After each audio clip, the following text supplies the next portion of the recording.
Señoras y señores televidentes, bienvenidos a Giro en U, la ciudad vive en la U. Gracias por su sintonía y por acompañarnos cada semana en su programa Giro en U. Hoy estamos con dos invitados especiales, la doctora Amaranta Gallego y el doctor Romario Tobar, doctores que atienden la clínica jurídica con enfoque de género, liderada por el Grupo de Investigación, Derecho, Justicia y Región de la Universidad de Nariño. Vamos a tocar un tema importante que anteriormente habíamos hecho un programa, una sesión con ustedes y la invitada especial en ese entonces era la doctora Isabel Goyes, que trataba sobre violencia de género. Hoy continuamos esa ruta de tocar, de estudiar y profundizar en ese tema y lo vamos a hacer con la doctora Amaranta Gallego y con el doctor Romario Tobar. Bienvenidos al programa. Bueno, y a la comunidad le interesa mucho saber precisamente eso. ¿Qué es la clínica jurídica con enfoque de género? Por favor, doctora. Bueno, pues la clínica jurídica con enfoque de género es una estrategia diseñada hace aproximadamente 2 años en la cual buscamos hacer análisis de casos de la situación de las violencias contra las mujeres en el departamento de Nariño. Básicamente la clínica... O sea que no es solamente en Pasto, sino en todo el departamento de Nariño. En todo el departamento de Nariño. Hoy en día pues tuvimos la oportunidad de hacer un trabajo con análisis de sentencias a nivel departamental, del cual vamos a presentar resultados pues más adelante, y un trabajo de análisis de casos y una estrategia de litigio de alto impacto, que es como en sí mismo el fin de las clínicas jurídicas a nivel de Latinoamérica. Bueno, ¿y qué cifras nos ha dado esos estudios? Bueno, esos estudios básicamente, digamos, hoy por hoy, con el tema de clínica jurídica, pues nos hemos dado que hay un tema bastante complejo frente al tema de la prevalencia de los estereotipos de género en las sentencias judiciales, sobre todo en los casos donde las mujeres son víctimas de violencia de diferentes tipos, sexual, física, psicológica, económica, en otros, digamos, en estos ámbitos sociales. Y pues preocupa también un poco el tema de conocimiento frente a la aplicación de las normativas nacionales e internacionales para la protección de los derechos de las mujeres. En cuanto a población, ¿es igual, digamos, los resultados son iguales en el sector urbano y en el sector rural? No. Básicamente, digamos, con los resultados que nos arrojó y que nos comparte hoy el Observatorio de Género de la Universidad de Nariño, evidenciamos que el tema de la violencia y la prevalencia de la violencia en el sector urbano y rural presenta diferencias considerables.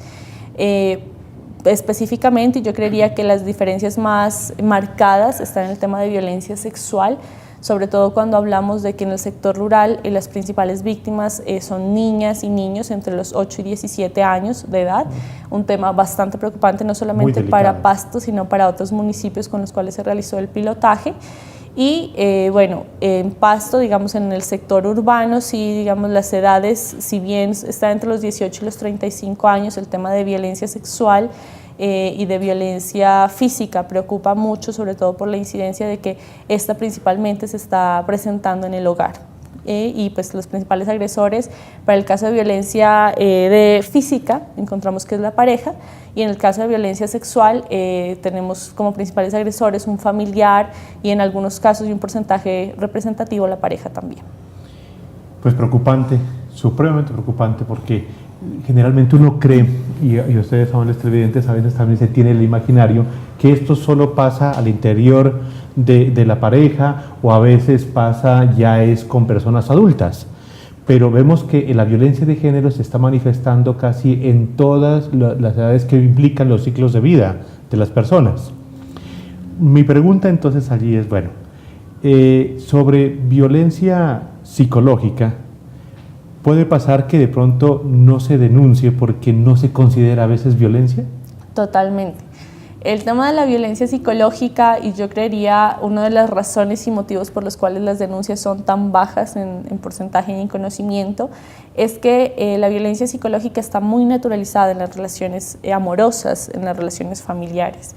Es el caso de que hablamos de violencia psicológica solamente cuando se presenta el grito, cuando se presenta la amenaza, cuando se presenta, digamos, el insulto como tal, que sería una forma de violencia directa, ¿cierto?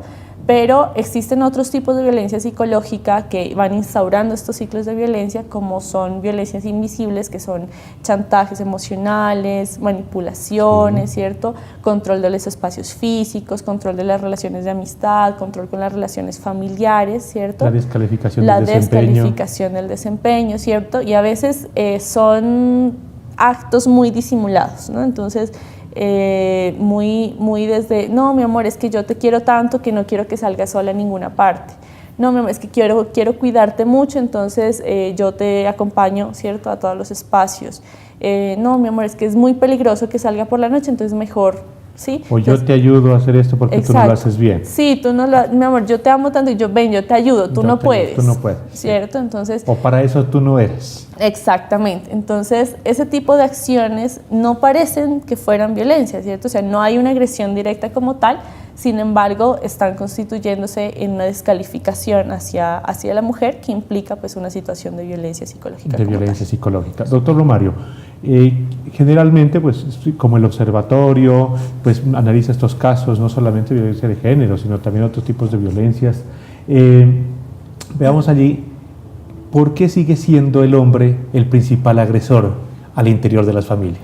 Son casos que se han venido estudiando que desde muy pequeños, ¿no? Desde muy niños, son costumbres que nos arraigan desde nuestros padres, porque son momentos en los cuales se va asumiendo unos roles, diciéndoles a los niños, no, tú eres niño, tienes que jugar con carros, tú eres el hombre, tú tienes que jugar fútbol, tú eres el que domina, tú eres el que manda. A veces en hogares hay que los niños son los que dominan sobre las niñas, que el hecho de ser... Pero ahí me preocupa, y perdone que le interrumpa, pero me preocupa una cosa, generalmente esas mismas conductas las imprime el sello, es una impresión también de la madre. Usted no llore porque usted es el hombrecito.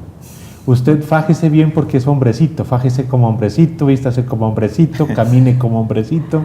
Sí, como le digo, son roles que se van asumiendo, es por un desconocimiento, ¿no? En ese tipo, o sea, no pueden pensar nuestros padres jerárquicamente que no van a perjudicar en un futuro, pero sí son momentos que se van arraigando y son momentos que se pueden cambiar. No desde pequeño decir, no, la niña tiene que cocinar por el hecho de ser niña, tiene que estar en la casa, tiene que asumir, con muñecas y jugar a las reinas. Sí, entonces son cosas que de pronto en un momento dado, por el desconocimiento, ¿no? Por esa falta digámoslo así, de instrucción, de pronto por eso se pasan relevantes y se piensa que no va a afectar. ¿Podríamos decir entonces que ese tipo de agresión de parte del hombre hacia la mujer es más cultural que biológico?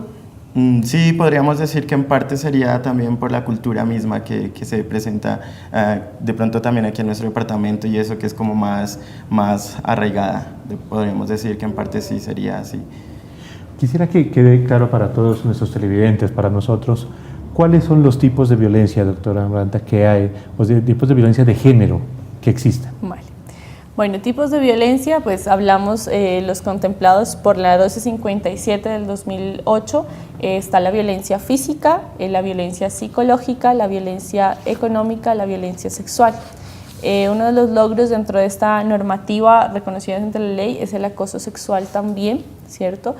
Sin embargo, quiero hacer una claridad y valga la oportunidad, es que todos estos tipos de violencias se constituyen una violencia de género en la medida en que parten de una idea cultural patriarcal sexista en el cual se considera a la mujer inferior, ¿cierto? O sea, en el momento en que el agresor considera que yo tengo el derecho de atacar o que te ataco porque debo corregirte, porque debo desde mi superioridad corregir un comportamiento, corregir una acción, porque tú no puedes, porque tú no sabes, porque no haces las cosas bien, porque no te comportas como la mujer, digamos, que ha sido el estereotipo de mujer, ¿cierto? Mujer buena, de la casa, ama de casa, que sabe cocinar.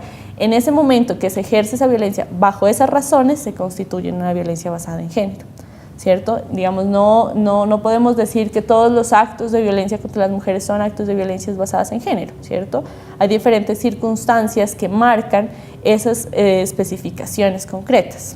Bueno, me llama la atención, y creo que también a los televidentes puede suceder lo mismo, que dentro de esos tipos de violencia de género dicen que hay una violencia de género, una violencia económica, Bueno, así como a veces desconocemos cuál es y cómo es la violencia de género, la violencia psicológica, me gustaría que nos expliquen a ver qué es la violencia económica. La violencia económica consiste en el tipo de que, por lo menos, tenemos un hogar, digámoslo así, dando un ejemplo.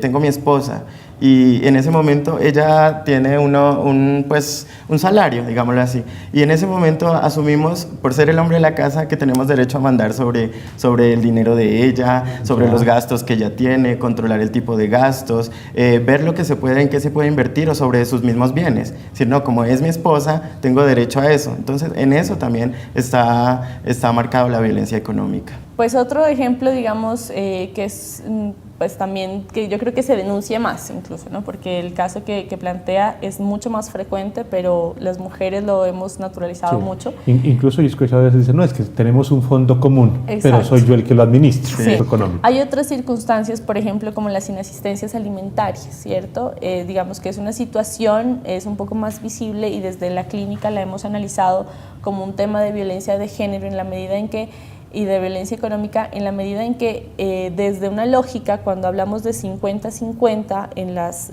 conciliaciones y en las administraciones de las cuotas alimentarias para los niños, pues hay una situación totalmente desequilibrada en ese tema, ¿cierto? Porque se le exige a la mujer poner el 50% también de la cuota alimentaria y al papá también el 50%, desconociendo una cantidad de roles que ejerce la mamá como cuidadora, ¿cierto? Sí. Como formadora, cuidadora, ¿cierto? La persona que atiende la casa, que atiende las necesidades. Yo creo que, y los televidentes y las televidentes compartirán la visión conmigo de que a uno nadie le hace gratis el aseo de la casa o le arregla la casa gratis. Eso vale, eso cuesta aquí y en cualquier parte del mundo. Vamos a una pausa institucional, amables televidentes, y esperamos que sigan acompañándonos. Y doctora Gallego, doctor Tovar, muchas gracias. Vamos a este corte institucional.